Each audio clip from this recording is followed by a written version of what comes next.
So we just became like the shirtless gang.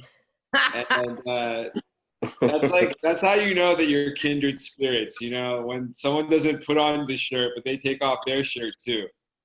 Yeah, yeah. Yeah, you know, and the, you know, go on with that, you know, Mahbod is a legend. Seeing Rap Genius grow from the start, you know, when we first met up, to see them work so much on content, digital strategy, have these unique ideas, partner up with thousands of artists, and, you know, grow to the point now where you just see it everywhere. I log into my Apple Music app and I'm looking at Genius, you know, on the front page of the browser page. So, you know, this is powerful, man. Mahbod's a powerful guy, positive dude, you know, respectful. It's the same thing with me. I just live off the love, the peace, and positivity. So I'm here. And like I said, I'm ready.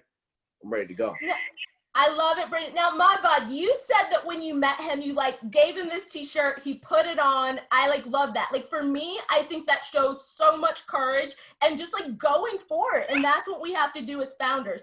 So like talk about it. Like I feel like the industry that you guys are in the space that you play in, there is a lot of this finding that inner, I don't know if strength is the word, but that courage to go for it and try those ideas, see what works, get feedback, the whole nine, like explore that. I would love to hear you guys' thoughts on that. Finding that, you know, hey, I'm going to go for it. I'm going to put it out there. I'm going to take that step that may be super scary to take. Yeah. I think you have to really just love and believe in yourself and say, you know what, I don't care if somebody's going to dislike it, or I don't care what's, you know, you got to do stuff from your heart as well. I mean, look, I designed a couple women's shoes, you know what I'm saying? And women's heels. And that's a passion of mine, you know, and I said, I'm going to do it. I don't care if it makes money. I don't care. And, you know, I have them physically.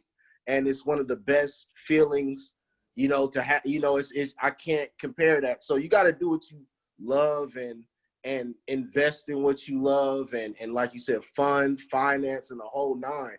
What you love. That's drinks there for everybody. And be a founder of it. Look, time to drink. Facts. You know. Yeah. What you got, Mahbod?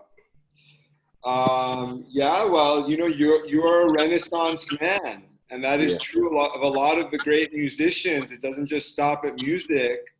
For example, another ally of Genius, along with you, is Kanye West. Yeah. And Kanye West actually has not annotated any lyrics, but he actually redesigned our app. Wow, okay. This app, the front page design was started by Kanye. Wow. And that just shows, if you're a creator, all art is art. It's all the same thing. And the most important thing is to have the courage. There was a professor in college, Harold Bloom. Harold Bloom's most famous work is called The Anxiety of Influence. And he talks about how some artists really get anxious. They think everything is not good enough. Like, for example, Beethoven. It took him a long time to make music because he kept thinking, I'm not as good as Mozart. But then you got someone like Mozart. Mozart is more like a Lil B, more like a Kanye West, more like my philosophy. It's someone who just goes out there every day. You just feel the need to create, and that overwhelms the anxiety of influence. Yeah. Oh, yeah. And like, where do you guys, you know, you talk about going out there and creating. Like, I would love to hear, and I know the founders would too, is like, where do you draw on your inspiration from? And I think, you know, Shila, Tanya too, feel free to chime in, because that's huge. And especially when we talk about a time like this, it can be so hard to draw on that piece to keep going, to stay motivated. So like, what do you guys do to draw on that inspiration and that motivation? You know, I think for myself is drawing inspiration from the people, as well as not denying your calling. You know, you have to be in tune with your calling. Like, I know I'm here to create. I know I'm here to serve people. You know, I know I'm here to advance and help push ideas and bring physical products and different technologies that can advance the world. You know, that's my goal. That's my dream. That's why I work with sound. You know what I'm saying? And just a lot of different, you know, that's why I love real estate, you know what I'm saying? And designing, you know, and making a low income house look like it's $500,000, or, you know what I mean? Putting them right colors, you know what I'm saying? Them vibes, you know what I'm saying? Them quartz cabinets, whatever we got to do, you know what I'm saying? Like, man, whatever. And, you know, it's like that's what, to me, that's what it's about. It's just knowing your calling, not denying it, saying this is what I'm here to do. And I'm not ashamed about it. I'm not ashamed. Love it. Love it. I love that. You know, I'll chime in on that because it's always a really interesting question, especially with entrepreneurs who are trying to find their passion, their niche, or what they should work on. And I think this has been a really interesting time because, you know, we've all been locked in our houses. And I feel like Mahbod, I have to go on Rap Genius and look up that Kanye West lyric that's like, spent 3 summers locked in the house making 5 beats a day for blah, blah, blah. You know, but that just speaks to like what your creativity is. And in this time when we're locked in the house, I mean, for me, it's been really nice because it's reconnected me to things I love that I'm truly passionate about. And when you look at entrepreneurs and that phrase of entrepreneurship burnout, and finding the things that you're really passionate about, that's your secret sauce that you could spend all day working on locked in the house because it doesn't bother you and the time just flies, like that's a really incredible and beautiful thing. Now, it's also, you know, for a lot of people, like a stroke of lightning, genius, when they're like, aha, I have this gift. But I think the key is finding something that you truly love to do, because there's going to be days when it's killing you and you're killing it. But, you know, being able to sit down and focus and dig deep and be like, I love this, even though it's choking me right now because this work is hard, is kind of the key. Yeah, I agree. And founders, put in the chat box what it is that you love, right? Like, tell us, like, what is it the thing that motivates you? Or what is it the thing, if you were locked in your basement, like Tanya said on the Kanye lyrics that I'm going to butcher, so I won't try to say it. Like, what would you be doing, right? Like, what is that motivation? Yeah, and I was going to say, for me, I've always been driven by the need to help people, right? In every role that I've ever had professionally, my role was always that of a support role, but I always made it bigger than that by going and being sort of a thought partner to whomever. And so in this time right here, I'm using that same sort of thing. I'm so driven by making sure entrepreneurs have everything they need, as much as I can do outside of capital, you know, in terms of the resources that we've sort of created in this time. I went straight into how can we pivot as soon as we decided to postpone our event in New York. You know, we were like, okay, we got to do something. We can't just sit here and wait until next year. And so that's how we ended up with this. So it's trying to figure out, not really like giving you what I want, giving founders what I want, but trying to think, if being an entrepreneur myself, what would I want in this moment? You know, trying to think of the founders. So I've been driven by just, you know, what can I do in this moment to be a resource for the community that I'm serving? And so that's my driver. I do that. And as Tanya said, I wake up in the morning sometimes. Next thing I know, it's like 6 o'clock and I've not left the corner except to run to the bathroom a few times. I'm still diving in, you know, so yeah.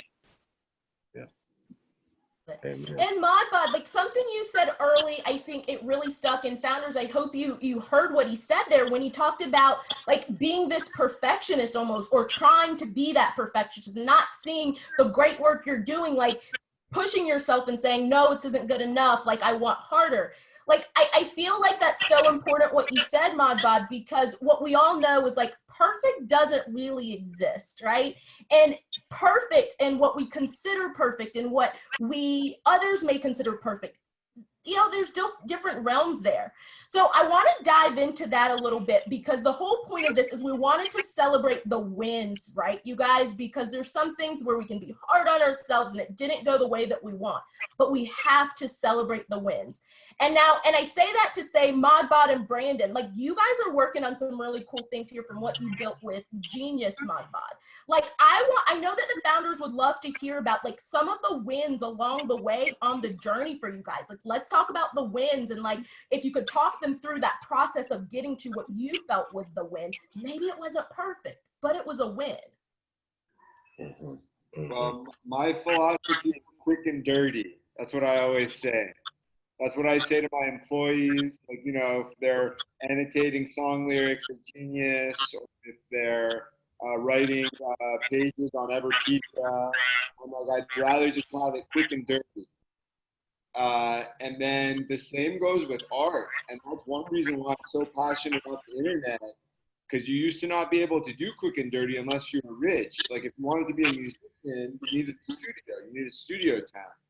Now with the internet, everyone can be a creator. Everyone can be a Mozart. And that's why I'm so passionate. And what I'm working with Face God with now is sounds.tv. It's going to be a live streaming music platform. So we want to make it so that you can, as a musician, you don't even need a venue to do a live concert anymore. So you can be like a teenager who's a super genius, you know, like the Mozart of hip hop. And we just want to create as many platforms for you to be able to display your genius. Yeah, and to piggyback off that, you know, the wins that I feel are organic, and you know, just being happy, looking from where you came from and said, hey, you know, I remember, you know, last year, I remember where I was a couple of years ago, and not forgetting, you know, why you do what you do. You know, why are you a founder? You know, why are you a part of technology, or, you know, a developer, or make music? You know what I'm saying? Like, you consistently have to remind yourself. And I think a win for me, and what feels good, is when stuff just, you know, happens organically, and you just got to thank God, you know, and just say, how is this even happening for me? Or how is this, you know, how is this energy gravitating towards me? And you know why? It's because you're putting the energy out there. You know, you're putting your ideas out, you know, no matter what. You know, you don't hold yourself back. Don't think too much.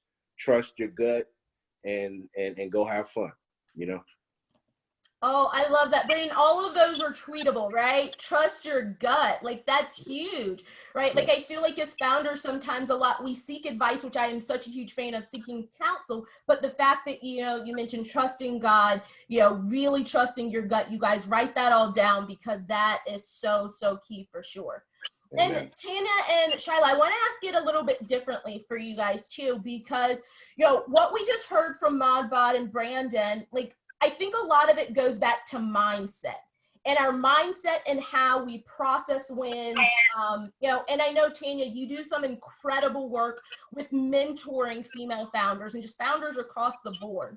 And I'm sure that you're having some conversations currently that it may be they're going through challenging times and it's hard for them to see to the win or to recognize the wins. So what would your insights be of like helping these founders find their wins when it may seem like something challenging for them to do? I mean, it never feels like it when you're in it, but some of your greatest wins will come out of the worst pitfalls. And it sounds like cheesy. I read it at a Chicken Soup for My Soul, but it's 100% true. And it's just, you know, when you were able to look back and know that you dug yourself out of the sunken place of like, my business just crashed because we had COVID-19, right? But being able to pivot and figure out how you can navigate those waters, like the win, the sweetness of that win is so much bigger than you can ever imagine. And it's just, it's tough. I don't even want to say the F word because I don't know where this is going to go, but it's so tough and it's hard, but it really is amazing. And I just think that, you know, for all of us here now, like this is such an industrial boom that we're going through, because whatever business you're building, you've had to reconfigure it for how do I build this virtually? How do I deliver my services and products to people that are very different than what we've been used to? And I mean, it's just going to be testament to your tenacity and like your soul sucking grit. Like, I'm already applauding you. I really am. I really am.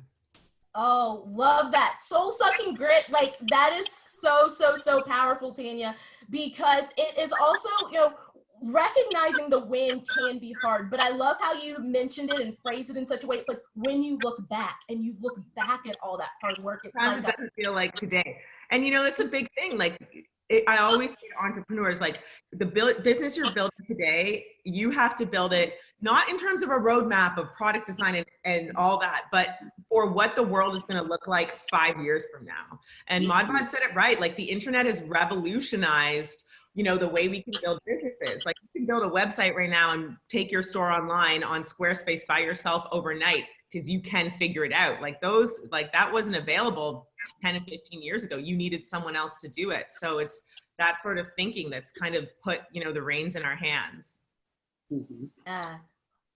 Yeah, and for me, you know, so very early on when it happened, I wanted to just be a thought partner for a lot of founders because, you know, people just didn't know what to do. So what I tried to encourage them to do, like you take his point, you got to think about your business online. There was this young founder, she's a law student, you know, she's thinking of a fashion company. It hadn't dawned on her that we were in the middle of a climate and nobody's going to a store. So I'm like, you're gonna have to pivot that in some way that this is available online. And she got it. And so that's what I've been able to do is just be a thought partner for a lot of the folks. I volunteer at just about every accelerator in town just so I can do that. So because I think sometimes when it's your baby, you can't see anything but your baby. But I think I'm good at helping people see, you know, have you thought about partnerships for this? Have you thought about, you know, this particular person would be a great, you know, person to bring into this conversation. And so that's what I've been able to do. And I think that's, for me, I consider it a win. While the founder may think, oh, yes, she talked to me. I'm thinking, oh, yes, I had time to talk too. You know, so it goes both ways. I'm here. I don't want, when I leave this earth, I want everything that Demi has been poured out. And so that's what I'm here for, to be able to give you what I've learned so you can take it to be able to grow and scale your company. And so that's what I feel is my win, is giving back. I love that, Shila. And it sounds like that is consistent across everything that you guys have said. It's about you've built these great companies, or you've worked with building great companies with others. And the common thread amongst everything you guys said is being able to pour into these founders to support and being able to transfer those nuggets and those knowledge pieces that you've picked up along the way, you guys. Like, that's huge. And founders, I mean, that's big for you guys to know that you, again, just going back to have people out there who are cheerleading for you and who are your champions. Now, you guys, one of the things that I pulled up a few founders before we had today's little chat together, and there's this constant theme that they wanted to talk about as we come up on summer. It may be the elephant in the room or something exciting to some, but we're almost at the mid-year point. I mean, it's absolutely crazy that it's almost mid-year. And so there could be panic setting in or excitement. So I'm going to start with you, Shila. Like, what are some of the rituals, some of the things that you do to be able to prepare yourself for a powerful second half of the year? So, of course, always taking the first half in consideration and seeing what worked and what didn't work, and then looking for, you know, taking the long view. And that's kind of what we're doing right now. You know, you've created a map for us for the next part of the year. And so for me, I'll be very honest to tell you what my 6 months will look like, and that's fundraising. And so we have a huge database. You know, we've already had a couple of meetings. I'm just going to continue double downing on that. And so that's what it looks like for me, being, you know, online, finding potential LPs, talking to different folks, getting, you know, connected to certain folks. But my next 6 months will definitely be fundraising. And so the preparation is happening now. It doesn't start June 1st. You know, I've been preparing for this for almost a year now. So it's just a matter of continuing down that road. In terms of the programming, I mean, that's, of course, where you play a large role in making sure that we have these touch points with founders, not only with the virtual. I mean, we're going into something else right after this, but we want to make sure that we stay engaged and we provide these residual resources to folks outside of a virtual call or something like that. You know, just making sure that we stay on top of engagement with entrepreneurs, diverse entrepreneurs. Got it. So you guys write that down, what Shila just said about a roadmap, right? That's one of the rituals that she does, is she makes a roadmap for what the next part of the year looks like. And she knows exactly the things she has to hit on at certain time, if it's focusing for her on her LPs, the programming, the whole nine. All right, Tanya, what about you? Like, what are some things, and like even the fun things that you might do when mid-year hits so that you're like geared up for a powerful second half of the year? So I feel like you're not going to like my answer very much, because when I had this answer like shoved into my face. I hated it. But I also, like, my fiance and partner is my business partner and work partner, and he's like a psychotic workaholic. I kind of say it's like being married to a mix of like Steve Jobs and Kanye West. So like he doesn't ever stop working. So his big thing is don't let the summer slow down, like pull you down, right? Because everyone starts to chill in the summer. We want to hit the patios. But let me tell you, like the next quarter comes really fast. And, you know, the payoffs come later, right? Like this is the time when you need to like dig your heels in and just put your head down and work. So it's like everybody's out there having fun, flashing it around on whatever, but like just close the door and just keep grinding. What you've been doing during this quarantine time, just keep grinding. It might not pay off like in 2020, but in 2022, when you're cruising around and reaping your rewards, it won't matter. It won't matter. Oh, I love it. It's like, Tanya, I hear you saying too, it's like, keep the eye on the bigger prize. Like, it might be you're missing that pool party right now, but the bigger prize. You should be at the pool party right now, and it's called Corona. But it means that when it's done, you're going to be like all in. I love it. What about you, Mahbod, Brandon? Like, what does your ritual for mid-year look like? Staying healthy. I think that's a big thing that we got to remember is to make sure you're taking care of yourself. Try to take a bike ride, mental health, maybe take a walk, go get some sun, you know, drink some fresh juices, some water, something like that. And, you know, just knowing that, you know, your health means a lot too, as well, to keep you going for your business. So, and with your investments and all that, you want to be healthy out here as you can be. You know, who knows how healthy I am, but you know, I feel good, and I think that's the big thing, a big plus. Yes, I love that. Hey Scott, your tweet yesterday about feeding the birds and your the passion for the pigeons, it really inspired me. Thank you. It made me think, like, there's the famous Mike Tyson quote where he says pigeons are so much like people. And I was thinking about it from like a nerdy entrepreneurial perspective. Those pigeons are like your users. All you're trying to do, you're just trying to iterate. You're trying to figure out what works for the people. You know, in a sense, you're trying to serve them. Yeah, very true. You definitely are, man. And that I mean, you know, trying to and Mahbod is right. You know, that analogy is very true, because the thing is, you might not understand all your users or understand all the pigeons, but we're trying to build that common connection.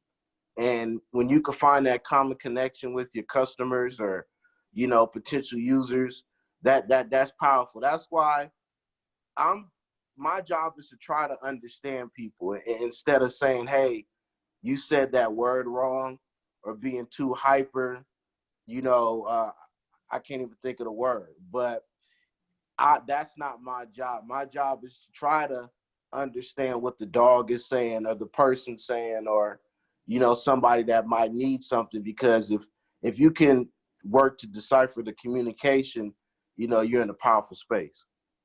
Oh, I love that, Brandon. And I'm going to piggyback off of this, because I read somewhere that the most common question asked at Disney World is, what time is the 5 o'clock parade? And so what you dive into is they're not asking you what time the 5 o'clock parade is. It's what are they really asking you? Like, they want to know the ins and out. Like, where is Mickey going to be? Where is Cinderella? And so it's tapping into what does the user truly want to know, not necessarily what they say. Yeah. And by the way, the best way to do that is iteration, and iteration comes from the quick and dirty philosophy. Like, if you're trying to build a cathedral, you can't iterate. You can't really market it to the users. You might end up building the wrong cathedral. Nobody wants that. But the quick and dirty, you're basically trying to build a bazaar. You're trying to build a caravan. So it's really quick. Like Genius, we built it overnight. The first version of Rap Genius, the CEO built it. He pulled an all-nighter. And the next morning, I was annotating kilocamrons there. But then think about how much work we put into it since that. But it still comes from constantly iterating, constantly just trying to grow. It's good to have the long-term plan, but you've got to, every day, you got to keep on reanalyzing the long-term. Like with Genius, around when I left, we were going to switch to doing non-lyrical stuff. We wanted to do literature, we wanted to do the Bible, but we figured out the users don't like that. The users want to hear more from the musicians. So we ended up switching back to only doing lyrics. I love that. So I want founders, make sure that you write down these two things that was like really incredible pieces of nuggets that was just dropped here, right? Like, do you know what your user truly is saying to you? Not what they may be telling you, but do you know what they truly want, what they truly need? The other thing you should be writing down is iterations, right? Don't just do it once and expect that like you've got it. Keep going again and again. And again, tying into Tanya's point, what's the end goal though? Like, what's the bigger picture that can keep you going when you're not quite sure of that next thing or you feel like quitting? What's that bigger picture? All right, so those are incredible gems dropped. And one of the things that I've noticed that we've all kind of done here is we have mentioned things that we might be reading or like quotes that we love. So I want to hear what everyone's reading. And I know that the founders want to hear this because that's a question I'm always getting asked. So what are you reading right now? And Tanya, I'm going to start with you. What are you reading right now? And anything you recommend for the founders? Okay. Well, actually, I'll tell you, this is probably one of the most self-care greatest things that's come out of COVID for me. I started an online book club. So it's basically my followers on Instagram. They join in every week. We're on our 4th book right now. And then we have a Zoom party. So we're up to about 150 people that come onto Zoom. So switch platforms. Typically we're on Instagram Live. And then the 4th week, the author joins in and everybody switches over to a Zoom party like this with their cocktails. It's pretty fun. So right now I'm reading a book called The Perfect Find. It's by an African-American woman, and it's really good. I've been doing actually a lot of reading because I'm constantly picking new favorites for the book club and people are sending me books and stuff. So that's been actually probably one of my favorite things about quarantine and COVID. And it just sort of was like Tanya, yes, because you say that you're using it like a self-care too, right? And I'm sure that when you read, if you're anything like me, it's like you get ideas from some of the characters in the novels that you're reading and you can apply it to certain things. Is that similar for you too? Yeah, I mean, I just have always found like reading and the arts in general is like a little bit of escapism. It's very different from what I normally do. So I typically, you know, I like my business books, but I like to read fiction and memoirs and stuff like that just to see other people's lives. It's like literally putting on someone else's clothes. So it is completely my self-care. That, and I'll tell you one more thing, because you guys mentioned birds. I bought a bird feeder at the very start of this, and I have like a huge bird community now, and I'm really, really into my birds. This sounds but like they bring me a lot of joy. Like they're there all day. Like, where's my food? And I have all these different birds. So that's been my second self-care. What kind of birds? That's amazing. Blue jays, orioles, cardinals, sparrows. Like, I'm gonna be so white soon. Like, I'm just gonna be all crazy with my birds. Amen. Bird lady. Bird lady. Amen. So I don't know how to say this without sounding really kind of like I don't read, but I love reading books. So I just started Arlen Hamilton's book. It's about damn time. I just got into it, so don't have really a lot to talk about it now. But I found myself like watching documentary after documentary. I already love documentaries anyway, and so everyone that I can see that comes across, especially when it's about another human, I am watching it. So this morning I watched Something Venture, and it talks about basically how venture capital got started. And it was so, I mean, I sat there, of course, no one looked like me in the room, but I sat there like, I'm going to do this. I can do this. But there was one quote that Tom Perkins said, and he's from Perkins and Kleiner. I think it's Kleiner and Perkins is the name of their fund. He said, isn't it great if you can make money and change the world for the better at the same time? And I'm like, yes. And that's what I'm actually trying to do. So it's just the storytelling that I love. which is why I've always found myself in books that were mainly about somebody's biography or something historical. And so I'm doing the same thing with documentaries, just finding, different things to watch that sort of pique my interest and learn more about another culture than my own. So. I remember we were texting like a couple weeks ago, Shila, and you're like, Marguerite, I'll talk to you tomorrow. I'm watching a documentary right now, and it's really good. So I love the fact you said that. Yes. My favorite pastime right now is documentaries. Yes. Brandon, Mahbod, what about you guys? Either self-care? I know that founders are always looking, and especially like with you guys in the industries that you're in, like self-care, what does that look like? Books, would you recommend the whole nine? Yeah, I would recommend checking out a musician named Russ. He has a book called It's All in Your Mind. I think he's from Atlanta too. And so yeah, It's All in Your Mind. I think he has a nice perspective that he's displaying to the world, and just giving his gems and his philosophies about how he feels about maneuvering through the business world. I mean, because I believe he's an independent artist, and I think he sold out the Staples Center and stuff like that. So, and tours and does a lot of good stuff, man. So, I definitely respect how he goes about stuff.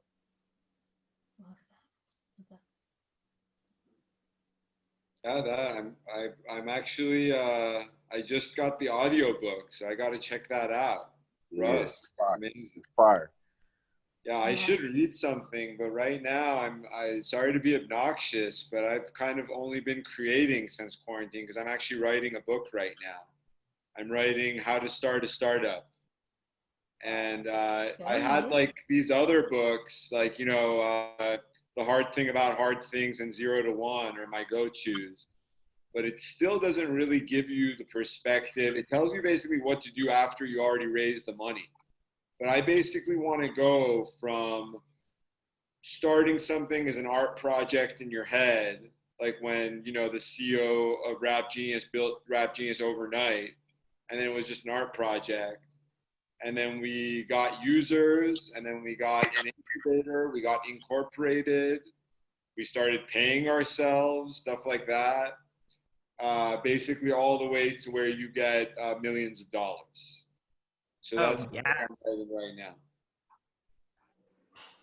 Mm-hmm. And that's so needed, like starting at this stage, because I know that probably all of you have talked to founders, and it's like they have like a great idea, but they're not exactly sure how to put all the pieces together. Mahbod, I cannot wait for this book. When is it coming out? When can we expect it? It's going to be very soon. It's going to be in a couple weeks, because it's basically all just done in my head. But it's funny because it really, really relates closely to what we're talking about in this party right now.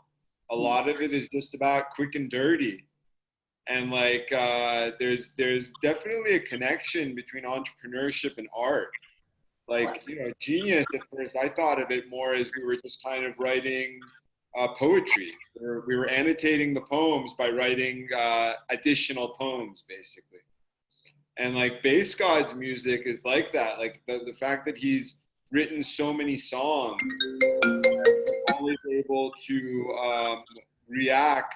It's kind of like he's not only a musician, but his music also serves as a pulpit. He's kind of like a preacher.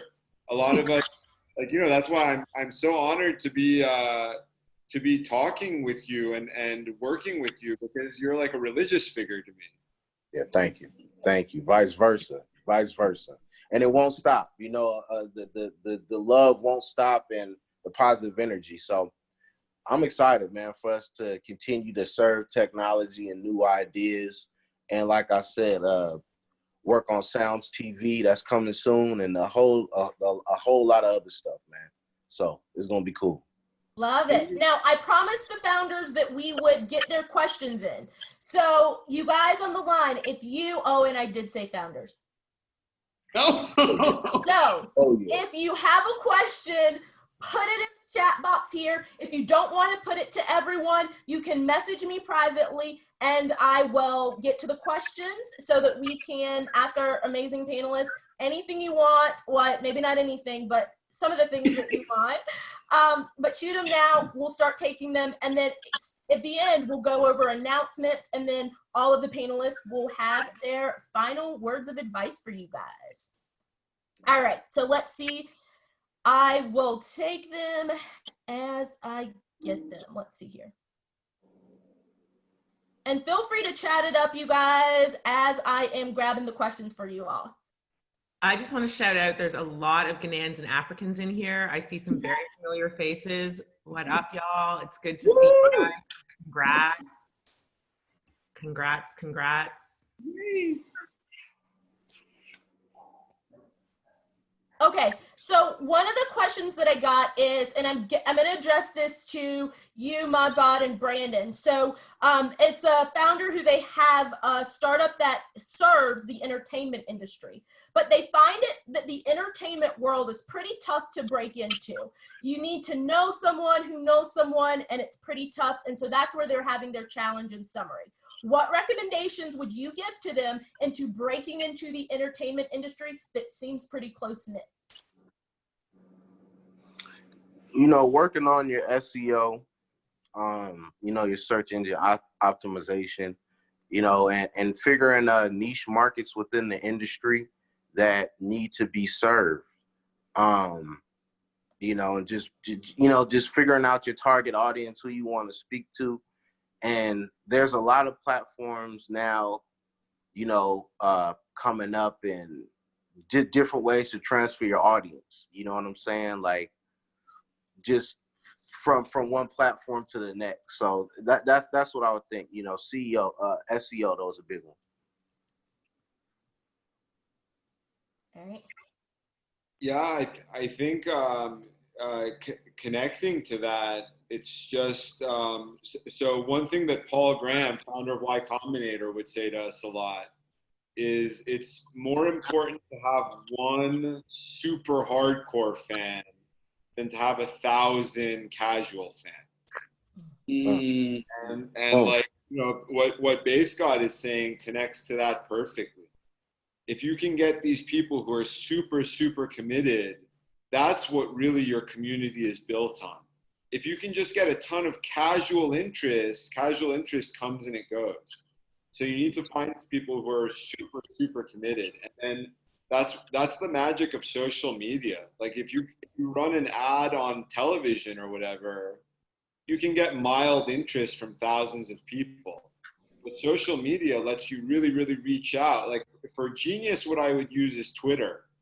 And that's what, you know, Base God is one of the most famous Twitter users of all time. He kind of revolutionized the platform.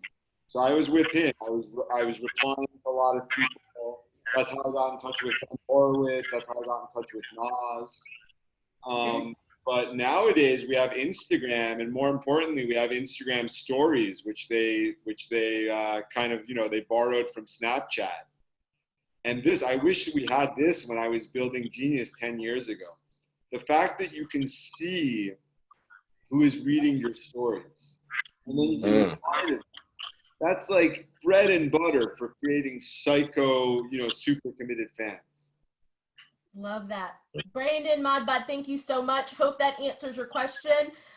Next question comes from a entrepreneur who is saying, like, she loves this, that she has access to us during this time, but she's not really sure how to approach when asking for support, right? So this is for you, Tanya, and you, Shila. How do you like for founders to approach you when they're seeking support?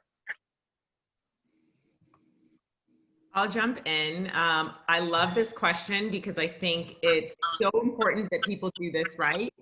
And I think there's, you know, a lot of talk about, oh, is there capital out there? Do people really want to help people? And I think people really wake up in the morning with, you know, the desire to help people, but oftentimes it comes off really wrong. So I would say that, you know, the people that can get you the most leverage in life are super, super busy. So the old adage of sending, you know, the email being like, hey, I'd just like to pick your brain, or I'd like to be your friend, does not work. Like, you need to send your entire asks, right? And I love a bit of flattery. It always works. It works even better on men.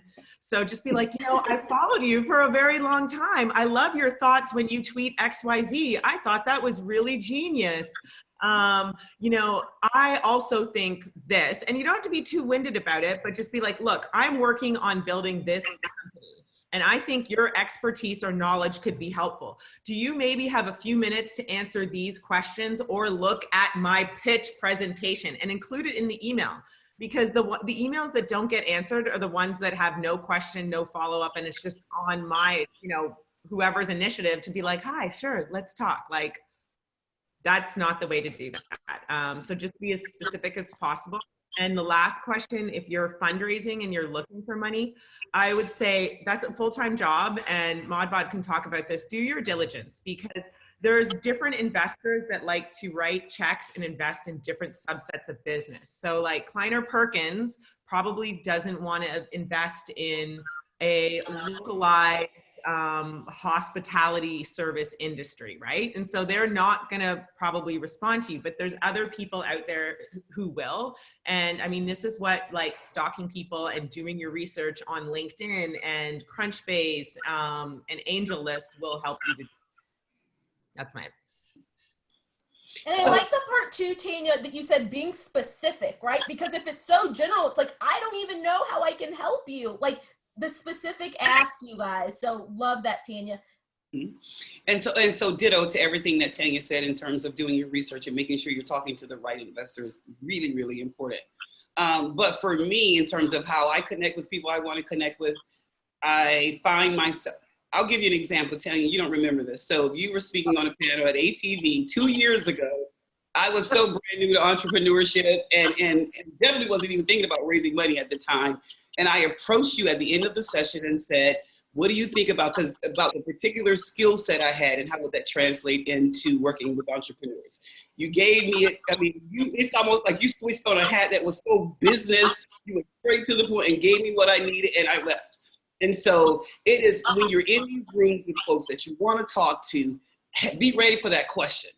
And so going back to that whole connecting piece, Humera's on the line, she's on mute, but Humera, I met, I don't know where, Twitter, I think, and we went to a party in New York. That's where I met Mahbod, met him, and we had a great conversation. So it's just mainly, for me, networking to get to whoever I wanted to. Now, I didn't know who Mahbod was in the room at that night, but boy, did I have a great connect after leaving that party. And so it's just wherever you are and you're finding yourself in the room with the people that you've been wanting to connect with, be ready to ask that question, and being ready to talk to them and engage with them in a meaningful way when you find that moment. But yeah, that's what works for me, because I'm looking for a different type of investor that most folks are looking for. I'm looking for, high net worth individuals who don't have a whole lot of time, and I have to be ready to pitch in 30 seconds what I want from them. And so it works. I love that so much, Shila. And the next question here, and she wants to come off mute for her question, but it's a great question because I hear the spirit of her question a lot, and it's about spreading the word about her actual product and service. So Morgan Kelly, she is from Atlanta, Georgia, and I will unmute you for your question.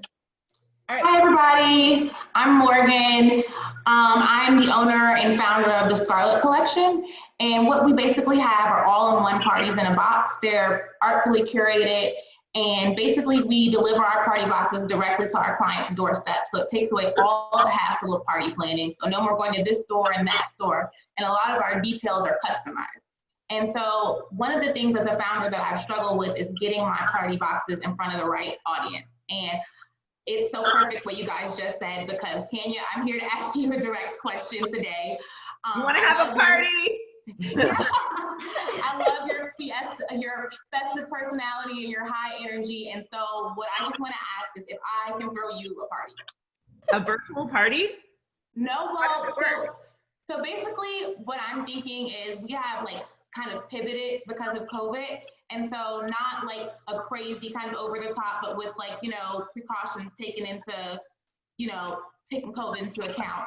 Something like super small, Yeah, let's definitely talk about it. I mean, I love the idea of, you know, anything that's direct to consumer, and it completely shows that you had to pivot your business during COVID. And I think that's a really interesting idea, because I hate planning parties personally, and I just hate all those details. So if it comes in a box and I don't have to go to Party City or do this or do that, that sounds like a great idea.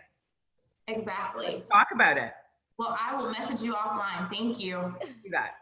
All right, so what I love that Morgan just did, you guys, is like she went for it, right? We talked about that earlier. She wanted to ask about her, could she throw a party? So what did she do? She was fearless and she went for it. But more so than that, what I think that Morgan mentioned is something that I hear from founders a lot, just like really trying to connect with their target may be challenging. And like we heard from Mahbod and we heard from Brandon, right? It is about knowing who you're actually talking to, understanding their needs, the whole nine. So love that, Morgan. We'll make sure you and Tanya get connected. Now, we have just minutes left, so I want to do a few announcements before we get lightning round of advice from our panelists.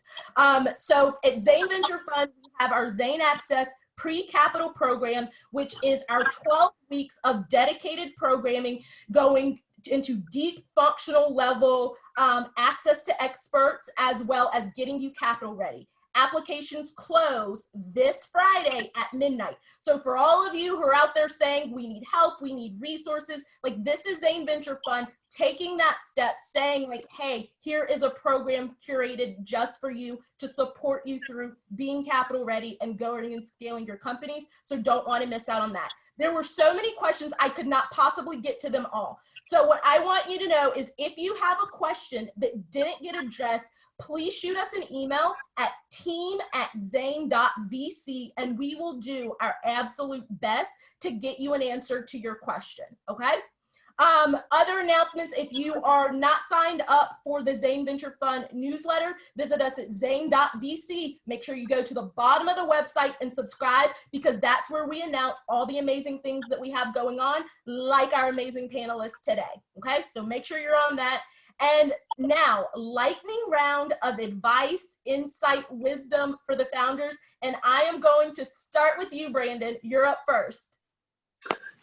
Well, you know, the wisdom I'll give is just follow your dreams and make it happen. You know, think about it and do it. You know what I'm saying? And just go. Like you said, go for it. Don't think too much about it. You know, and make sure you handle your taxes. That's everything. Lord. That's actually real advice, y'all. That is. Catch you on the sneak. There's no joking. Yeah, look, that's the best advice I can give. I'm dealing with Love right it. Tanya, you next. Oh my gosh. I would say the best advice is network. And it seems really hard during this crazy time, but I mean, even Shila told the story. You just never know where you're going to meet people, and you have to put yourself out there and networking is a long haul job. It's like you meet someone once and then you see them again. So, and you can network on social media. I'm telling you, like the way they said about, you know who your fans are, who the dedicated ones are, like your social media platforms give you basically your followers and fans that comment on your posts. So just keep doing that, engage, and yeah. Love that. Shila? Well, Shila, I'm going to save you for last, actually. Sorry, Mahbod, you next. I have to commend Morgan, amazing CEO approach for the Scarlet Collection, because she's telling the investor, I'm going to have you use the product. Yeah. That was exactly my approach with our top investors, you know, Nas, Troy Carter, Ben Horowitz. Before we asked them for money, we just wanted them on Rap Genius telling us what they think the rap lyrics mean. And there's another famous quote by Paul Graham is he says, if you want money, ask for advice. If you want advice, ask for money. But what's even better than asking for advice is if you ask them to use the product. So I think you're nailing it. And I'm really excited to see Scarlet Collection. I kind of want to use it too. I want to party too. I'm jealous. Come on, Morgan, party for Mahbod now. We're putting you on the spot. Can Mahbod get a party too? Everybody gets a party. Yes. All right, and Shila, I wanted to leave you with the last round of advice before we have to wrap up for all of the incredible people who joined our day party. So I like when people say you have everything you need. And so that's what I want to encourage everyone. You have everything you need. It's within you, it's around you, tap into it and grow and scale your company. That's my advice. And I really appreciate all of you coming every week or how many ever times we've had to join us to talk about the work we're doing. So.